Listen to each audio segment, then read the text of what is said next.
Alright guys, let's break down the first game of the World Chess Championship match between Jan Nepomniachtchi and Magnus Carlsen. Alright, so after months of preparation, Jan opened up with the move 1e4. Oh wait, 1e4. And I was sort of expecting Jan to open up with 1e4 just to see what Magnus had prepared. Like, I think it's likely that Jan will maybe switch things up later on with like c4, but it definitely makes a lot of sense to go e4 in the first game and see what Magnus has prepared. So against Fabiano in 2018, Magnus mainly played the move c5. In 2016 against Sergei Karyakin, he played e5, but in this match, he went back to e5. Knight f3, knight c6, and Jan played bishop e5. Now, one of the most solid defenses here is the move knight f6, the Berlin defense, but even though it's known to be very solid, like Jan very often goes into this endgame with d4, knight d6, take, here, take. And even though black is very solid here, it can be double-edged. Like, black has the two bishops, but white has this kingside majority. Also, the black king is slightly vulnerable. So I think Magnus wanted to avoid this line, because you can easily get into some very nasty preparation here. And Nepo has won some really nice games here recently. Anyway, so Magnus decided to play a6. This is also what he did against Sergei Karyakin. Bishop a4, knight f6, castles, bishop b7, rook e1, defending the pawn on e4. Magnus played b5, bishop b3. And here there's a couple things black can do. Magnus decided to play short castles. Now the idea behind short castles is that if white plays c3, black wants to go d5. And this is known as the Marshall Gambit or the Marshall attack, whatever you want to call it. And can a mod please ban Jose Alvarez? And if white takes, black recaptures. And note that here white can take the pawn on e5. So black will take, white will recapture, and black will go c6. And initially the Marshall attack or the Marshall Gambit was known as a very, double-edged variation. But over the years, it became a line that was mainly used to draw. Like, white has the extra pawn and black has some initiative. But usually what white does is white usually gives the pawn back and has a very small advantage. So that's what usually happens. So someone like queen h4, g3, queen here. Or actually, wait, this is not the move. They don't go queen h4 here because of this move rook e4, which is kind of annoying. But they play bishop f5. And then after queen f3, now they go queen here, I believe. Yeah, g3, queen here. And eventually, like, white often ends up giving this pawn back. Like bishop e3, takes knight d2. And white is a little bit better, but it's very, very dry. Okay.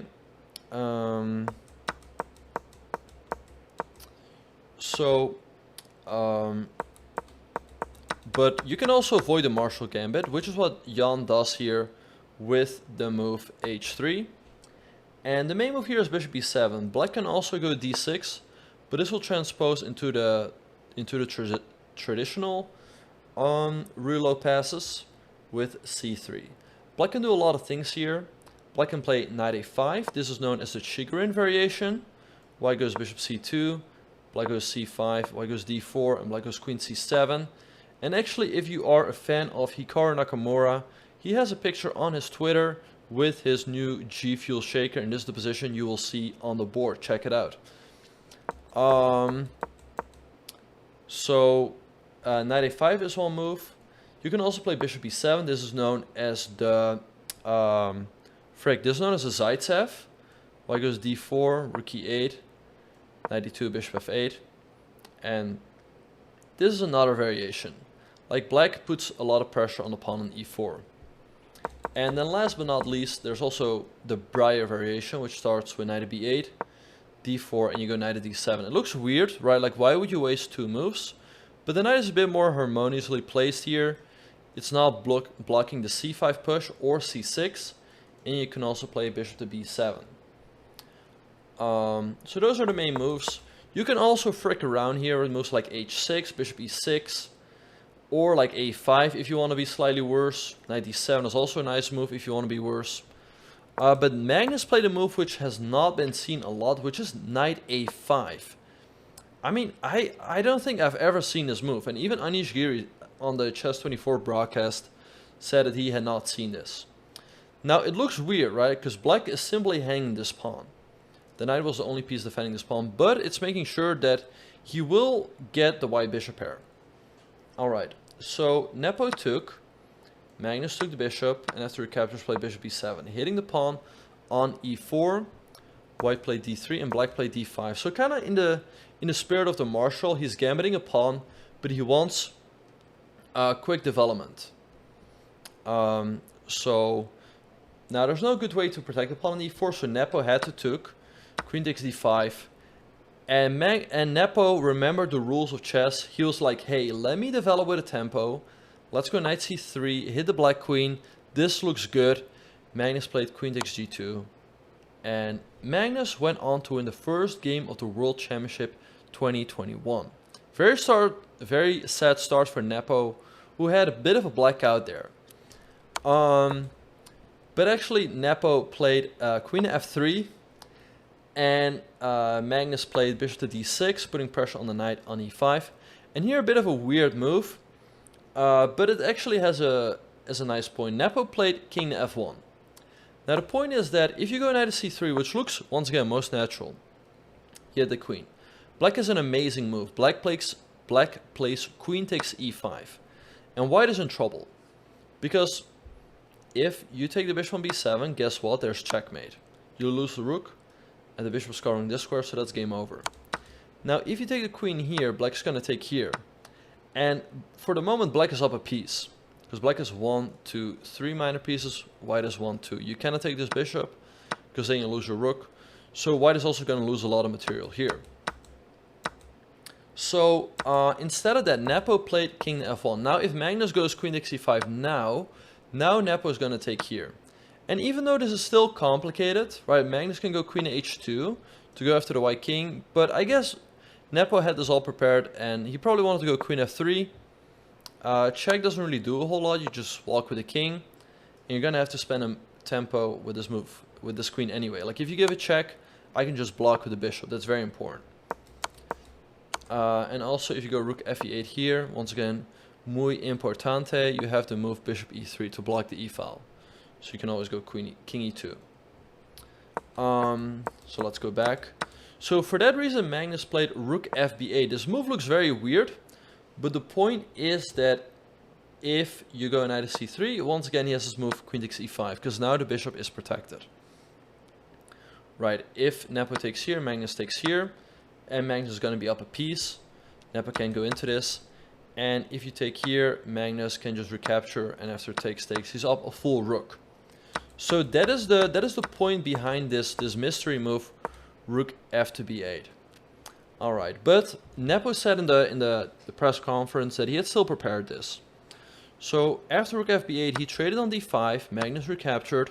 Bishop d2 was played. Nice move by Nepo. If you go knight to c3 now, this would once again be a big mistake because of knight to b4 hitting the pawn on c2, and black would have, like, you cannot protect c2, because if you go rook e2, now your rook is protecting two things at the same time.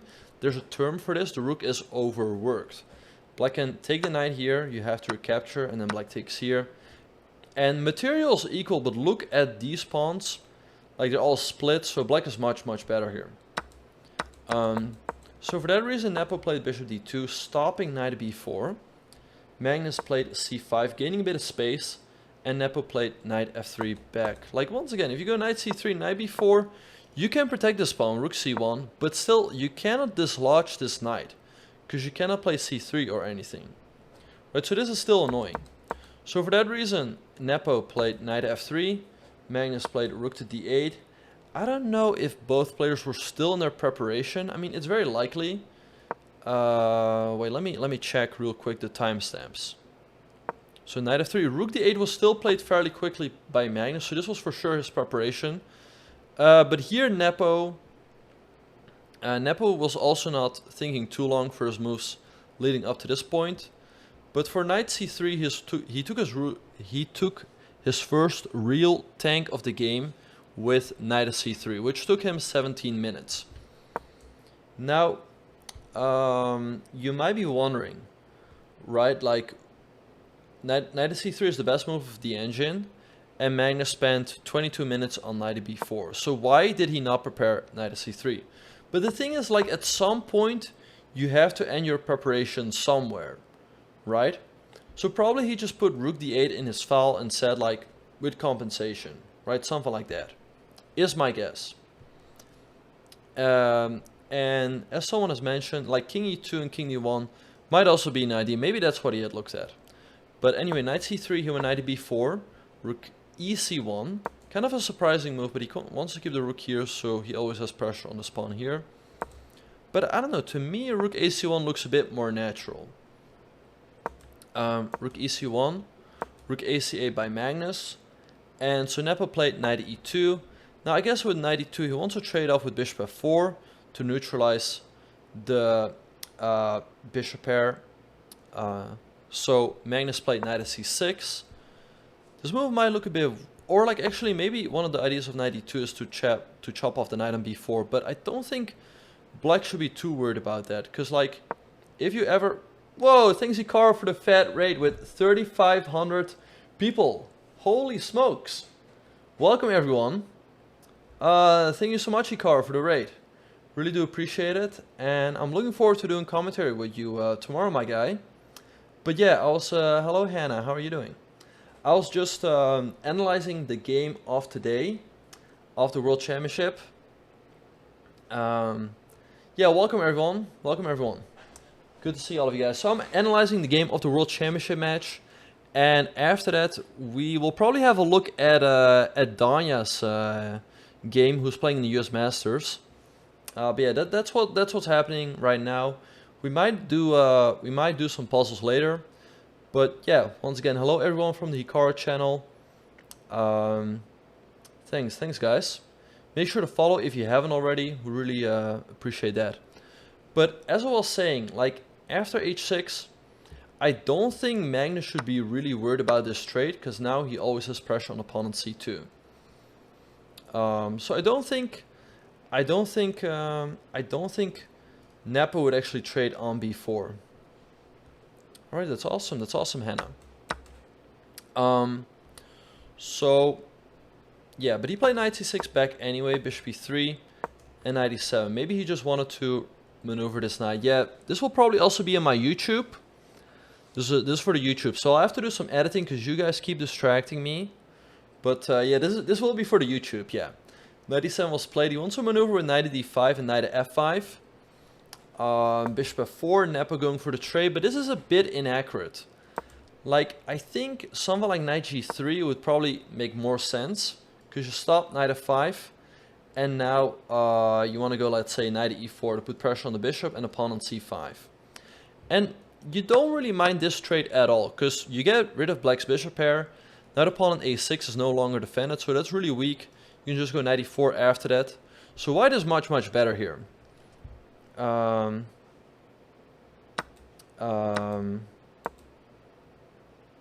not concerned. Anyway, bishop f4 by Nepo, but everything was traded, and now a very nice move by Magnus. Rook to c6, defending the pawn on a6, and he wants to go rook f6, hitting the pawn, hitting the knight and hitting the pawn on f3. Yeah, bishop f4 was a mistake. Rook e1 played by Nepo, hitting the knight on e7, knight f5, and so Magnus wants to start jumping around like knight d4, knight h4, putting pressure on this pawn here or this pawn over here. So for that reason, Nepo played c3 to stop knight d4. Knight h4 was played, hitting the pawn on f3. Rook e3 by Nepo, defending the pawn on f3. Magnus played king f8 to make sure that he never can get back rank checkmated. So now he could potentially move this other rook to start attacking Nepo's weaknesses. So Nepo went knight to g2. He wants to trade off this annoying knight. Now if you're Magnus, you definitely don't want to trade, because here Nepo's just up a clear pawn. But but Magnus played knight at f5, hitting the rook on e3. Guys, let me finish the analysis and then I'll answer some more questions, okay? But they don't intend to go for a draw like Nepo. Nepo wants to win, of course. Like, he definitely wants to put some pressure with the white pieces and try. But yeah, he played rook e5, hitting the knight. Now, if you move the rook anywhere else, like let's say you go here, Magnus can take this pawn and black's much better. So that's why he went rook to e5, hitting the knight. So Magnus had to spend a move defending the knight. He went g6. And now knight e1 by Nepo, which is a bit passive. He could have also defended with a move like king to e2. And when I was watching this game, I thought king e2, Magnus could go f6. And then after rook e4, knight to d6. And the problem is that he would chase the rook around. Like rook h4 looks weird. Because after h5, like the rook is kind of stuck there. But, well actually rook h4 is the move. And then after h5 you go knight e3 to stop knight f5. And I guess you save this rook by going b4 on the next move. Like let's say black goes here. I guess you go b4. And after this trade the rook is free to move again. So I think that was Nepo's idea. But yeah, he played knight e1. Knight g7 played by Magnus. Very nice move. He wants to maneuver the knight to e6. From where it is defending the c5 pawn, but he can also hop into the f4 square. Rook e4 played by Nepo, f5 by Magnus. But here Magnus starts to take the upper hand. Like he's definitely a little bit better here. Rook e3 by Nepo. And now knight e6 by Magnus. So he's ready to hop into the f4 square, which is why Nepo plays knight to g2 to stop that. And here Magnus comes up with another very nice move. He plays b4. Now the idea behind b4 is to eventually take here, and after recapture, to go rook b6 and rook b8 and put pressure on his pawn on b3. Which is difficult to defend, because it doesn't have a pawn on c2 or a2 defending it. Now the problem for white is that if he pushes up this pawn, right, now he's opened up the d4 square. So black can go knight d4 and put pressure on this pawn on b3. And the same goes for trading. Like now, once again, this d4 square is open up for the knight on d4. So this is very good. This is very good for Magnus. So Nepo played king to e2. Magnus played rook to b8. Once again, his idea is to take and take this pawn on b3. So here, instead of trying to defend this pawn, by all means, Nepo decides to just give it back. He goes king to d2, and after takes and takes on b3, he goes king to c2. Or like if Magnus would have one more move, like let's say Nepo would go, I don't know, like knight e1. Magnus would give a check here, and the rook on the second rank would be very annoying. It would really put Nepo in a tough situation. Like if he goes knight c2, here Magnus actually has a very, very nice move. He has the move knight to d4. Hitting the knight on c2, and if you take, your rook is under attack, and your knight on c2 as well. So here everything is collapsing. So Nepo goes king to c2. I think he made a very good decision to just walk the king over and give this pawn on b3. So Magnus went rook b7. h4 was played by Nepo. I guess he wanted to take away the g5 square for the knight. Because if you move the rook, like let's say you go rook e2, you always have to be careful of moves like knight g5, hitting both the pawns. So that's why he went h4. King f7 was played, rook e1. King f6, Magnus improving the position of the king. But now knight e3 by Nepo. And rook d7 was played by Magnus. Nepo played knight to c4. Here things started looking slightly unpleasant for Magnus. I thought, like, because knight e5 was threatened. And maybe Nepo could consider doubling up on the a file and putting pressure on his pawn on a6. But after rook to e7, Nepo decided to go knight to e5, rook d6 was played by Magnus, knight c4, rook c6, knight e5, rook d6, knight c4, with a repetition. So that wraps up the first game of the World Championship match between Jan Nepomniachtchi and Magnus Carlsen in Dubai. So, yeah, that's it for the first game.